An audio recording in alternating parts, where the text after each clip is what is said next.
Hello दोस्तों, समाज वाटिका channel में आप सबों का स्वागत है। मैं विमल सर। आज हम बिहार बोर्ड एनसीईआरटी बुक कक्षा 7 विषय भूगोल के अध्याय नंबर 6 को देखेंगे। अध्याय नंबर 6 के जो कुछ भाग है उसका अध्ययन हम लोग पिछले वीडियो में किए थे, और जो कुछ अनुच्छेद या कुछ भाग बच गए हैं उसे हम आज इस वीडियो में हम पूरा करेंगे। तो सीधे चलते हैं अध्याय नंबर 6 के जो अगला जो भाग है, यानी गंगा ब्रह्मपुत्र बेसिन में जीवन के बारे में हम अध्ययन करते हैं। तो चलिए सीधे इस यानी गंगा ब्रह्मपुत्र बेसिन के जीवन वाले चैप्टर पर। यह हमारा गंगा ब्रह्मपुत्र बेसिन के जीवन। गंगा तथा ब्रह्मपुत्र की सहायक नदियां मिलकर भारतीय उपमहाद्वीप में गंगा ब्रह्मपुत्र बेसिन का निर्माण करते हैं। यह बेसिन उपोष्ण में 10 डिग्री उत्तर से 30 डिग्री उत्तर अक्षांशों के मध्य स्थित है। देखते हैं कि 10 डिग्री उत्तर से 30 डिग्री उत्तर के बीच यहाँ दिया हुआ है 10 डिग्री उत्तर, चूँकि यह क्षेत्र है। 20 डिग्री यहाँ दिया हुआ है। 20 डिग्री, यह 20 डिग्री दिया हुआ है, और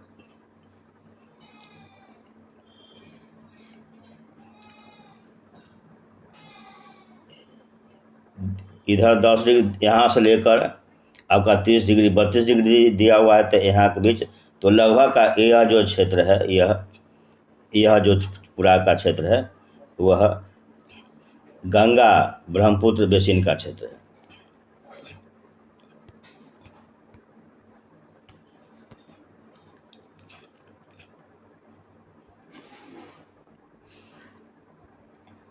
घाघरा, सोन, चंबल, गंडक, कोसी जैसी गंगा की सहायक नदियाँ एवं ब्रह्मपुत्र की सहायक नदियाँ इसमें अवाहित होती है। एटलस की सहायता से ब्रह्मपुत्र की कुछ सहायक नदियों को ढूंढे, देखे कि कौन कौन सी सहायक नदियाँ हैं। गंगा ब्रह्मपुत्र के मैदान, पर्वत एवं हिमालय के गिरिपद तथा सुंदरबन डेल्टा।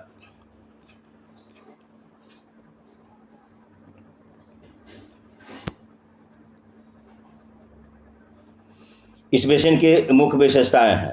मैदानी क्षेत्रों में अनेक चाप झील पाई जाती है। यहाँ की जलवायु मुख्यतः मानसूनी है तथा मानसून में मध्य जून से मध्य सितंबर के बीच वर्षा होती है। ग्रीष्म ऋतु में वर्षा तथा शीत ऋतु में ठंड होती है। भारत का मानचित्र देखिए। अन्य राज्यों के नाम बताइए जहाँ गंगा ब्रह्मपुत्र बेसिन स्थित है। गंगा ब्रह्मपुत्र बेसिन मानचित्र में देखिए, मानचित्र दिया हुआ है कि यह उत्तर प्रदेश, बिहार, पश्चिम बंगाल और यह गंगा का क्षेत्र, उधर हिमाचल प्रदेश, असम, सभी क्षेत्र जो है वह ब्रह्मपुत्र के बेसिन का क्षेत्र है। मानचित्र देखकर इन सबको स्पष्ट कर लें। बेसिन क्षेत्र में विभिन्न प्रकार की स्थलाकृति है। जनसंख्या के वितरण में पर्यावरण की प्रमुख भूमिका होती है। तीव्र ढाल वाले पर्वतीय क्षेत्र बेसिन के लिए प्रतिकूल है, अतः गंगा ब्रह्मपुत्र बेसिन के पर्वतीय क्षेत्र में कम लोग रहते हैं। मानव प्रवास के लिए मैदानी क्षेत्र सबसे उपयुक्त है, अतः यहाँ जनसंख्या घनत्व अधिक है। यहाँ की मिट्टी उपजाऊ है। जिन स्थानों पर फसल उगाने के लिए समतल भूभाग उपलब्ध है, वहाँ के लोगों का मुख्य व्यवसाय कृषि है। धान यहाँ की मुख्य फसल है। चूँकि धान की खेती के लिए पर्याप्त जल की आवश्यकता होती है, यह उसी क्षेत्र में उगाया जाता है जहाँ अधिक वर्षा होती है।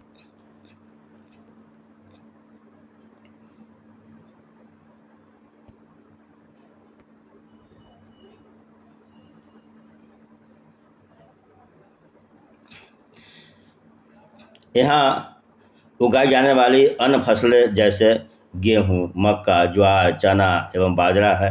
गन्ना एवं जूट जैसी नकदी फसलें भी उगाई जाती है। मैदान के कुछ भागों में मैदान के कुछ भागों में केले के बागान भी देखे जाते हैं। पश्चिम बंगाल एवं असम में चाय के बागान मिलते हैं। बिहार चित्र 6.10 चित्र 6.10 में क्या दिया हुआ है?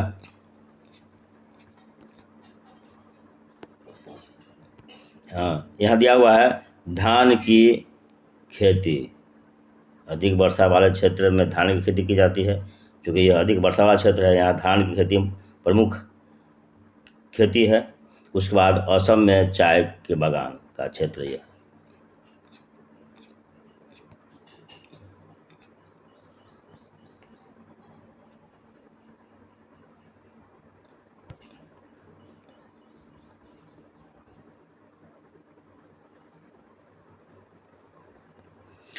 बिहार एवं असम के कुछ भागों में सिल्क के कीड़ों का संवर्धन कर सिल्क का उत्पादन किया जाता है। मंद ढाल वाले पर्वतीय एवं पहाड़ियों पर वेदिकाओं में फसलें उगाई जाती हैं। यानी पहाड़ों पर जो सीढ़ीनुमा खेती की जाती है और सीढ़ीनुमा खेत बनाकर खेती की जाती है, ताकि पर्वतीय ढलानों पर कटाव कम हो सके। विभिन्न भू आकृतियों के अनुसार वनस्पति में भी विभिन्नता पाई जाती है। गंगा ब्रह्मपुत्र के मैदान में सागवान, साखू एवं पीपल के साथ उष्णकटिबंधीय पर्णपाती पेड़ भी पाए जाते हैं। ब्रह्मपुत्र के मैदानी क्षेत्रों में घने बांस के घने झुरमुट पाए जाते हैं। गंगा डेल्टा में क्या है, मैंग्रोव नामक वृक्ष पाए जाते हैं और यह मैंग्रोव वन से घिरा है। उत्तराखंड, सिक्किम एवं अरुणाचल प्रदेश की ठंडी जलवायु एवं तीव्र ढाल वाले भागों में चीड़, देवदार एवं फर जैसी शंकुधारी पेड़ पाए जाते हैं।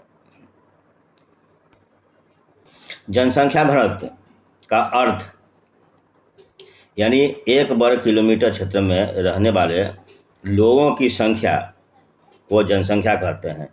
यानी प्रति वर्ग किलोमीटर या प्रति वर्ग क्षेत्र में रहने वाले लोगों की जो संख्या होती है, वह उस क्षेत्र का जनसंख्या घनत्व कहा जाता है। उदाहरणतः उत्तराखंड का जनसंख्या घनत्व 189 है, जबकि पश्चिम बंगाल का जनसंख्या घनत्व 1029 यानी 1029 है। बिहार का 1102 है। जूट, बांस एवं सिल्क से बने हस्तशिल्प एकत्र करें, इन्हें अपनी कक्षा में सजाए, उन स्थानों का पता लगाइए जहां इनका निर्माण हुआ था।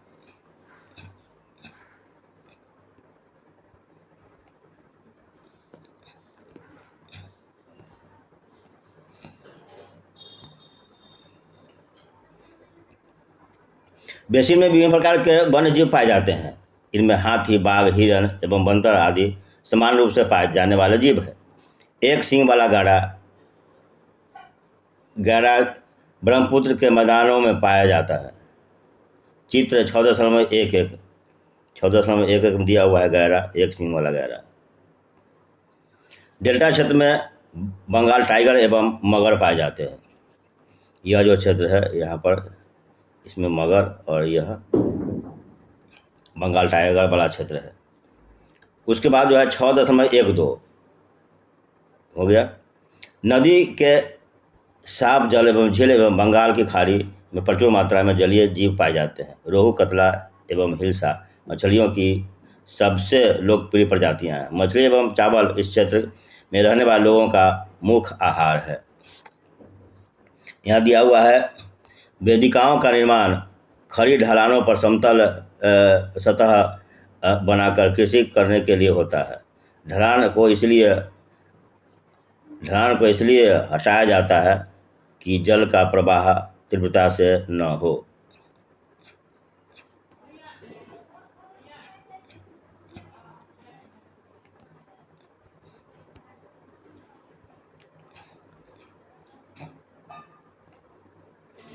गंगा एवं ब्रह्मपुत्र नदी के अलवण गंगा एवं ब्रह्मपुत्र के अलवण जल में एक प्रकार की डॉल्फिन पाई जाती है, जिसे स्थानीय भाषा में सूसू अथवा अंधी डॉल्फिन कहा जाता है। सूसू की उपस्थिति से जल की शुद्धता का पता चलता है। यानी सूसू यानी जो डॉल्फिन अगर है तो समझना चाहिए कि यहाँ का या जहाँ यह मिल रहा है वहाँ का जो जलीय स्थिति है वह अधिक शुद्ध है। रसायन की अत्यधिक मात्रा वाले गैर उपाचलित औद्योगिक एवं शहरी गंदगी की प्रजातियों को नष्ट कर रहे हैं। डॉल्फिन को यह जो स्थिति वह नष्ट कर रहा है। झील जीविका का साधन एक केस अध्ययन। विनोद एक मछुआरा है जो बिहार के मतवाली मौन गांव में रहता है। आज वह एक प्रसन्न व्यक्ति है। मछलियों की विभिन्न प्रजातियों को पालने के लिए उसने अपने साथी मछुआरों रविंद्र किशोर राजीव एवं अन्य के साथ मौन या चाप झील को साफ किया। झील में उगाने वाले स्थानीय खरपतवार बैलिनीरिया हाइड्रा मछलियों का भोजन बनाते हैं। झील के आसपास की उपजाऊ भूमि है। वह इस भूमि पर धान, मक्का एवं दलहन जैसी फसलें बोता है। खेत की जुताई के लिए भैंसे का उपयोग किया जाता है। यहाँ के लोग जो है बहुत संतुष्ट है नदी में पकड़ने।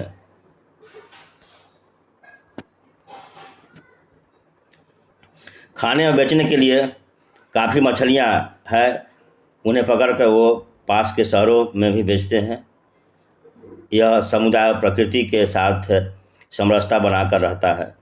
जब तक पास के शहरों का प्रदूषण इस झील तक नहीं पहुंचता है तब तक मत्स्य पालन को कोई खतरा नहीं है।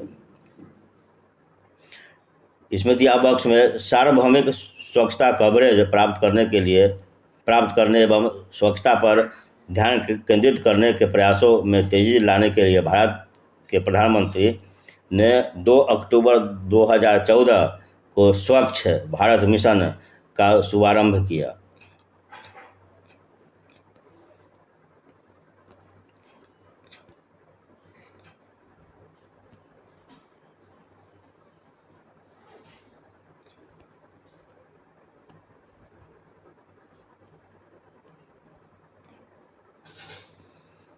गंगा ब्रह्मपुत्र के मैदानों में कई बड़े शहर एवं कस्बे स्थित हैं। इलाहाबाद, कानपुर, वाराणसी, लखनऊ, पटना एवं कोलकाता जैसे 10 लाख से अधिक आबादी वाले शहर गंगा नदी के तट पर ही स्थित है। इन शहरों एवं यहाँ स्थित उद्योगों का गंदा जल या गंदा पानी बहकर नदी में ही जाता है, जिससे नदी प्रदूषित होती है। बेसिन में यातायात का सुविकसित तंत्र उपस्थित है। आप देख सकते हैं कि गंगा ब्रह्मपुत्र बेसिन में यातायात के 4 मार्ग सुविकसित है।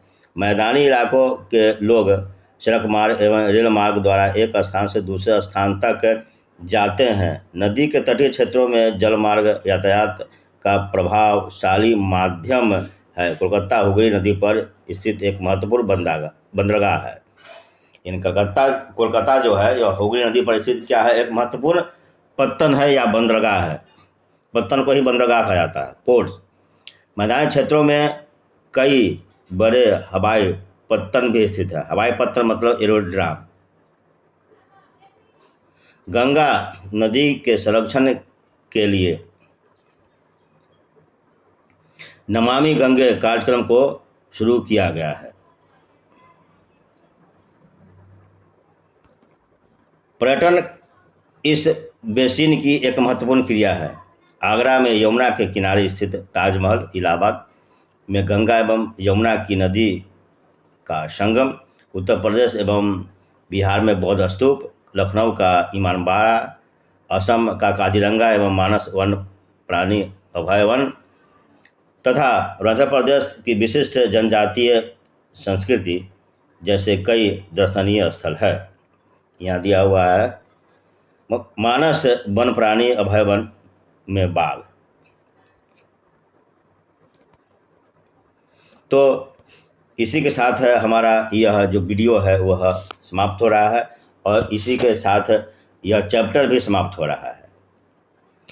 आगे के वीडियो में हम इसके जो अभ्यास है, प्रश्न है, उसका हम लोग समाधान करेंगे। तो अब हम इसी के साथ आप लोगों को यहीं छोड़ते हैं।